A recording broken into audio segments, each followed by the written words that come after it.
Sai Krishna death mystery solve అవ్వక ముందే CI Nagaraju వేధిస్తున్నాడని ఇంకోళ్ళైతే చేసుకున్నారు. క్రాంతి కుమార్ వాళ్ళ ఫాదర్ అయితే ప్రస్తుతం మనతో ఉన్న ఆయనైతే సిబిఐ ఎంక్వైరీ పెట్టాలి దీని మీద అని అడుగుతున్నారు. ప్రస్తుతం ఆయన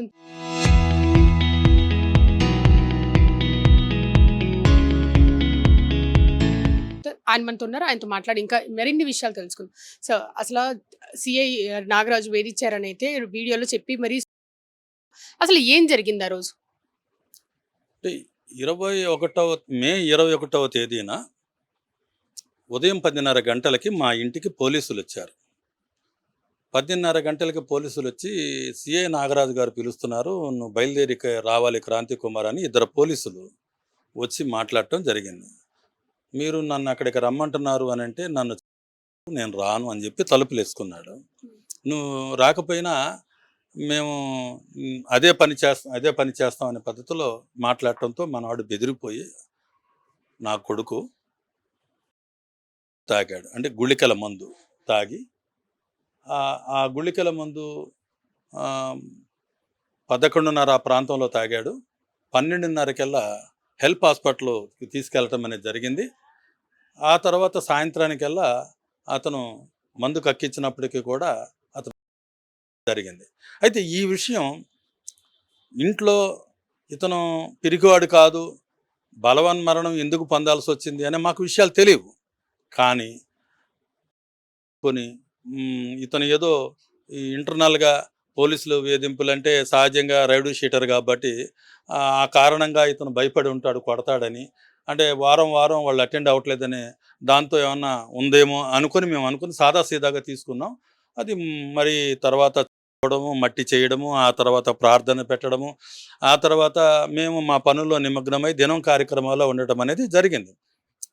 అప్పుడు ఇల్లు ఇవన్నీ సర్దుతున్న సందర్భంలో క్రాంతి కుమార్ ఫోన్ ఎక్కడా అని చెప్పేసి నేను అడగటం జరిగింది.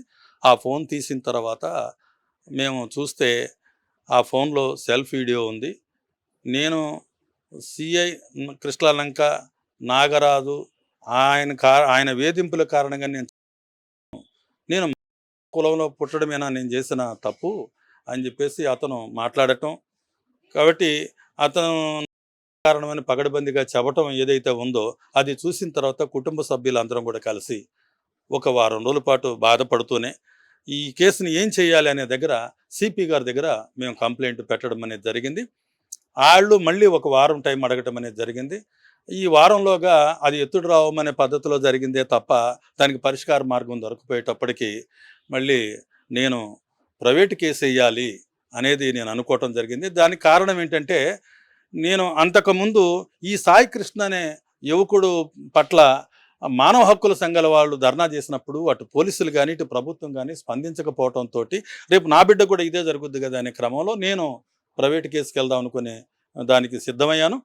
ఈ క్రమంలోనే నిన్న నేను లాయర్లు మాట్లాడుకుని ఇవన్నీ సెట్ చేసుకుండగా నిన్న మీడియాలో చూశాను. రాష్ట్ర వ్యాప్తంగా స్టేట్ మీడియాలో క్రాంతి కుమారు ఇలాగా బలవన్మరణం పొందాడు సిఏ నాగరాజు కారణంగా అని చెప్పి రావటం, నాకు చాలామంది ఫోన్లు చేయటం, నేను ఊళ్ళో లేకపోవటం. ఈరోజు నేను విజయవాడ ప్రెస్ క్లబ్లో గాంధీనగర్లో ప్రెస్ మీట్ పెట్టడం అనేది జరిగింది. అయితే మేము ఒకటే చెప్తున్నాం, రౌడీ షీటర్ అయినంత మాత్రాన పోలీసులు థర్డ్ డిగ్రీ ఇచ్చేటటువంటి అవసరం ఎందుకు వస్తుంది? పోలీసులు రౌడీ షీటర్స్ని ఇన్ఫార్మర్లుగా మార్చుకొని వాళ్ళ పర్సనల్ పనులు చేయించుకునే క్రమంలో వాళ్ళకు నచ్చిన పద్ధతిలో వాళ్ళు రౌడీ షీటర్లను కొంతమందిని వాళ్ళ లిస్టు తీసుకురండి, లేకపోతే వాళ్ళకు మాకు పరిచయాలు చేయండి అని చెప్పేసి ఏదైతే వీళ్ళు అంటున్నారో అది ఇష్టం లేనటువంటి వాళ్ళని తీసుకెళ్ళి కొట్టడం, కొన్ని నేరాలను ఒప్పుకోమని చెప్పడం, ఇలాంటివి ఏదైతే ఉన్నాయో అవి అంగీకరించినటువంటి వాళ్ళని కొడతాం అనేది జరుగుతుంది. దీంట్లో భాగంగానే సాయి కృష్ణ అనే అతను భాగంగానే నా బిడ్డ క్రాంతి కుమార్ అనేది కూడా లిస్ట్ అంటున్నారు. ఏ లిస్ట్ సార్? అంటే ఇప్పుడు ఎంతమంది అయితే రౌడీ షీటర్లు ఇప్పుడు ప్రస్తుతం వాళ్ళ 6 టౌన్ పరిధిలో ఉంటారో ఇట్లా కాకుండా విజయవాడ నగరంలో ఉండేటటువంటి రౌడీ షీటర్స్ లిస్టు ఇవ్వమని చెప్తుంటారు వీళ్ళు. అంటే మీరు వాళ్ళ దగ్గరికి వెళ్ళి వాళ్ళని పరిచయం చేసుకొని వాళ్ళని మాకు హ్యాండ్ ఓవర్ చేయండి అని అడుగుతూ ఉంటారు. అవి విననప్పుడు వీళ్ళని కొడతా ఉంటుంటారు. వాళ్ళు ఇంకేమైనా అదనపు పనులు చెప్పినప్పుడు, ఉదాహరణకి అదేమంటారు గంజాయి ఇట్లాంటివి కూడా వాళ్ళతో వ్యాపారాలు చేయించే పరిస్థితి కూడా ఉంటుంది. ఇట్లాంటివి చెయ్యనప్పుడు కూడా వాళ్ళని కొట్టే పరిస్థితి ఉంటుంది. ఇట్లాంటి వేధింపులు ఇన్ఫార్మర్స్కి మార్చుకొని ఏదైతే చేస్తున్నారో దీన్ని మా అబ్బాయి వ్యతిరేకించాడనేది మేము నమ్ముతున్నాం. అంటే ఇప్పుడు మీరు క్యాస్ట్ గురించి కూడా చెప్పారు ఆ వీడియోలో, ఈ క్యాస్ట్ లో పుట్టడం వల్లే ఇలా చేస్తున్నారేమో అన్నారు. అంటే క్యాస్ట్ చూసి కూడా వేధింపులు ఎక్కువైనాయి అంటారా మీరు? ఉంటుందండి. అంటే ఇప్పుడు సహజంగా రౌడీ షీటర్స్లో ఎక్కువగా ఉండేది ఎస్సీ ఎస్టీ బీసీలే. ఈ ఎస్సీ ఎస్టీ బీసీలలో కూడా ప్రథమంగా ఎస్సీలు ఉంటారు.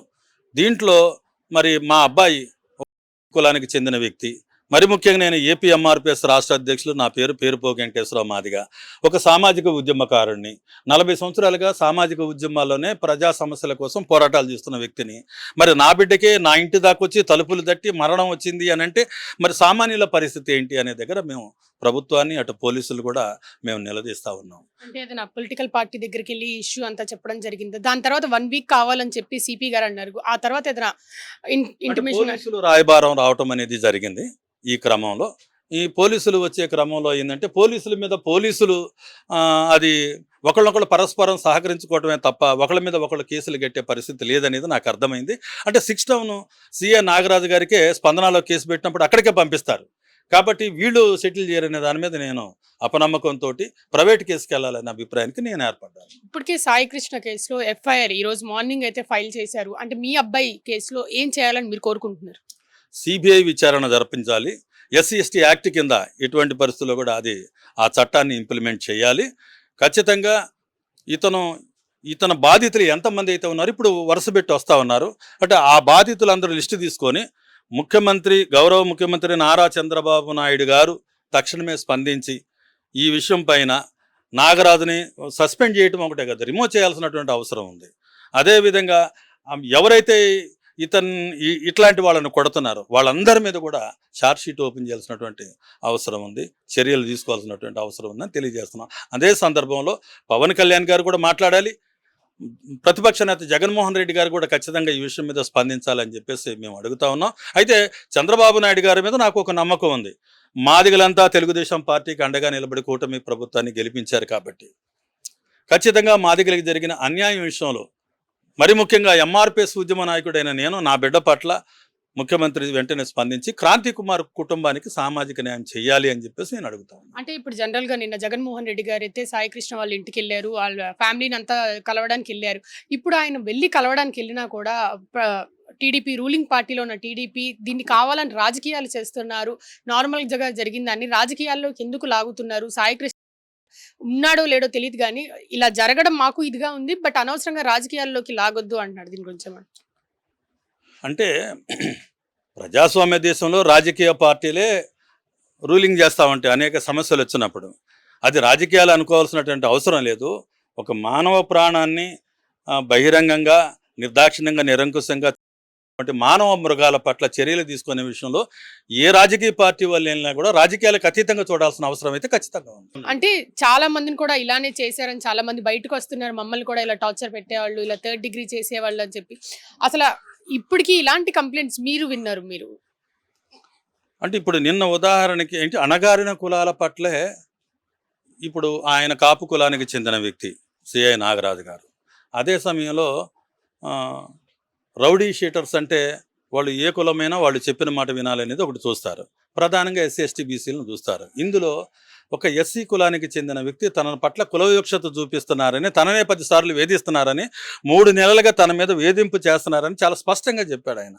అంటే ఎస్సీ కమ్యూనిటీ కాబట్టి, అదే కాపు కమ్యూనిటీ, కమ్మ కమ్యూనిటీ, రెడ్డి కమ్యూనిటీ అయి ఉంటే వాళ్ళు కౌన్సిలింగ్ ఇచ్చి పంపిస్తారు వాళ్ళని, రౌడీ షీటర్స్ని కేవలం పిలిచి కౌన్సిలింగ్ ఇచ్చి పంపించేస్తారు. అదే ఎస్సీ ఎస్టీలకు చెందినటువంటి వాళ్ళం అయితే 3rd డిగ్రీ ఇచ్చి పంపిస్తుంటారు. కాబట్టి ఇది పోలీసుల్లో ఈ అసమానతలు రౌడీ షీటర్స్ పట్ల చూపించడానికి గల కారణం ఏంటంటే ఆ ఉన్నత పదవుల్లోకి వచ్చేటటువంటి ఉన్నత అధికారులు ఎవరైతే ఉన్నారో వాళ్ళు అగ్ర కులాలకు చెందిన వాళ్ళు అవటమే కారణం. Thank you. సో చూసారు కదా, కిషోర్ గారి కేసులో కూడా సిబిఐ ఎంక్వైరీ కావాలని అయితే అంటున్నారు. సాయి కృష్ణ కేసులో ఈరోజు మార్నింగ్ అయితే ఎఫ్ఐఆర్ ఫైల్ అయింది. కెమెరామెన్ ధీరస్తో అథా మొహమ్మద్, RTV, విజయవాడ.